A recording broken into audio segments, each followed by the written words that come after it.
Hi guys, this is Racer on the way with No What If. This would be what if Deku had Heaven's Door. Where we last left off, Deku and his father retrieved the stand arrow. After they retrieved it, Deku shows his father he has some type of power. Asashi looks at his son and asks, so what is this thing that you have, and what can it do? Deku looking at this small, invisible floating person in the air, wondering, what is it called, and what can it do?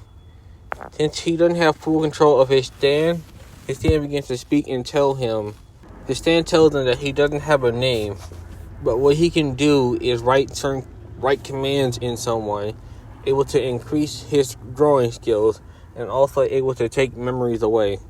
The part that caught Deku's ear was increasing your drawing skills.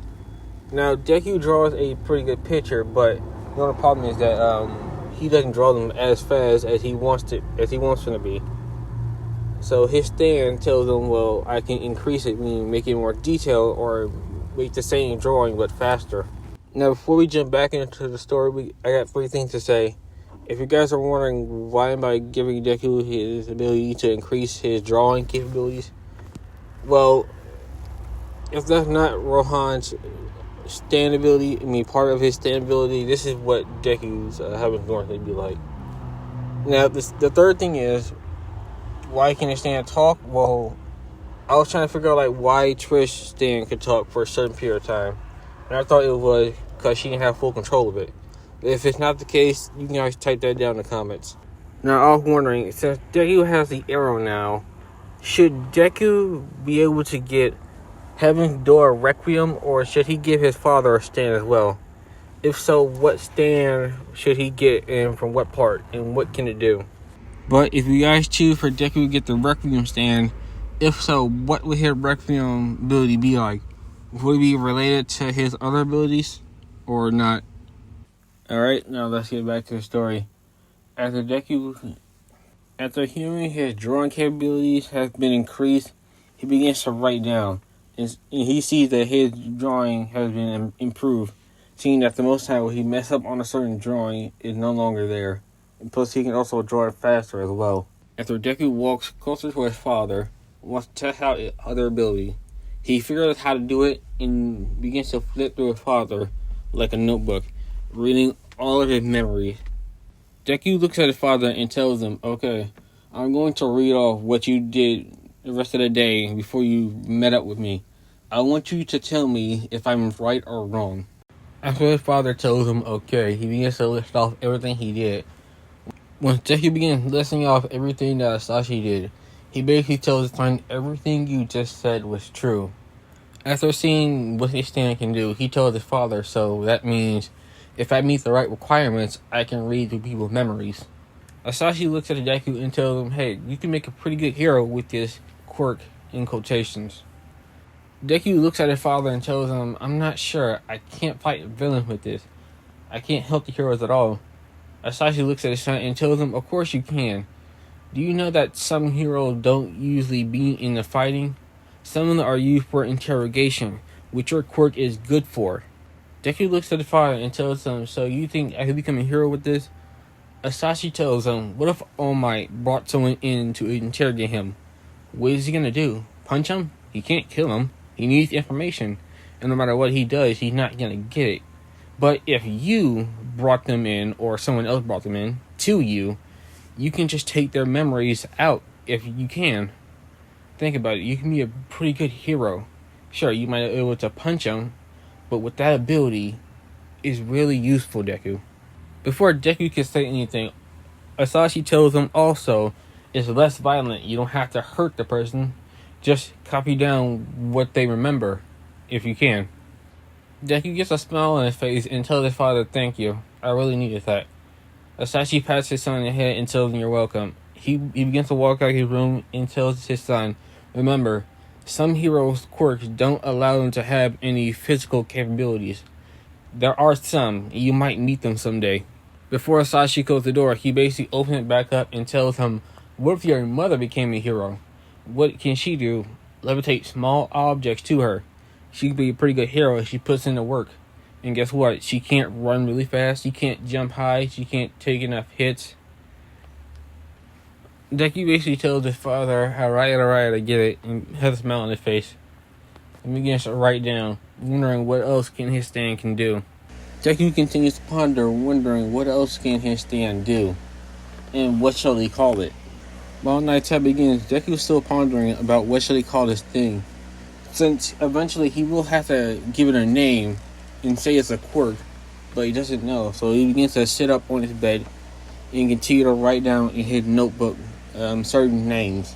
Within, Asashi tries to get a Deku into UA. He barely makes it, so for the rest of the months that Deku have left before the UA exams begin, Asashi had been training Deku, taking him to martial arts and taking him down to the police station, also giving him a certain name.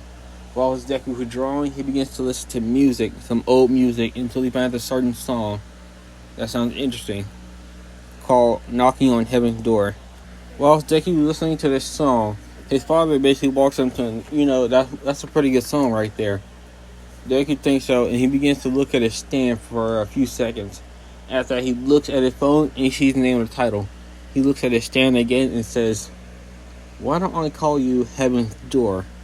After Deku figures out a name for his stand, he basically goes down to the quirk doctor and labels it as a quirk, giving him the name Heaven's Door. While Deku is still training for the 10 months, as the police ask Deku what his quirk is, and he explains what it does, they let him use his quirk for a certain period of time, if ever needs necessary. While Deku's still training, he begins to experiment, saying that so basically they turn the person into a book. Well, not literally, they open the pages up like a book. But anyway, he thinks, so if it works like that, then I wonder, he begins to go to a villain, opens them up, and tear a page out of them.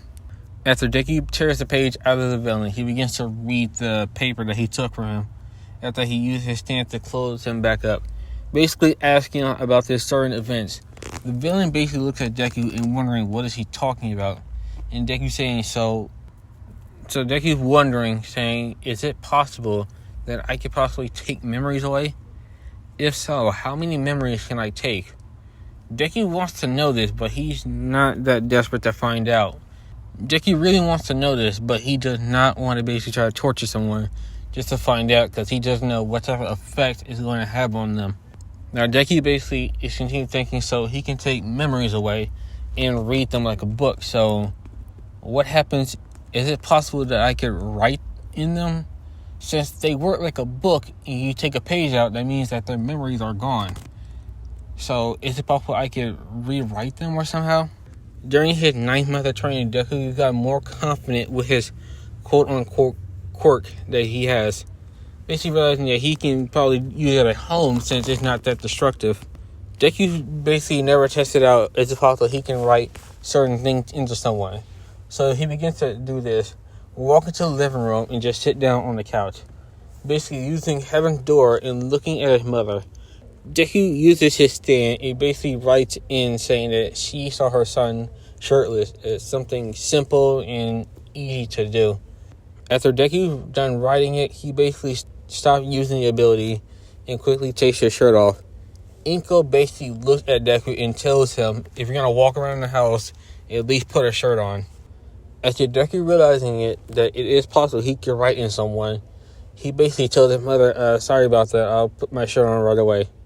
Now for Deku's body, he is a slightly bigger than his original counterpart since he'd been training since he was a child after he got inspired by his father. Once that day happened, Deku goes inside the building and doesn't trip, with more confidence than ever. Does not get interrupted by Ida, but instead stops Ida, basically telling him that he was just about to get to explaining about the 0-point robot. Now when the test begins, Deku begins to run inside. And I'm not going to basically go throughout the whole thing, but Deku gets a total of 75 villain points. He doesn't know if it's possible he can use his quirk on machines, but he doesn't try to. Person might tell them they only have a few minutes left. Deku begins to look for more robots to get more points until he feels the ground rumbling. All the students begin to run the opposite direction, and basically wondering why until he sees the robot. After Deku sees this robot, he basically wondering why did they even have this. Before he runs, he hears the girl scream. He runs towards that girl and sees Uraraka. After that, Deku rescues her and basically takes her to Recovery Girl so she can get healed. After that, a few days later, Deku gets his note saying that he got second place. Alright, see you on the next one.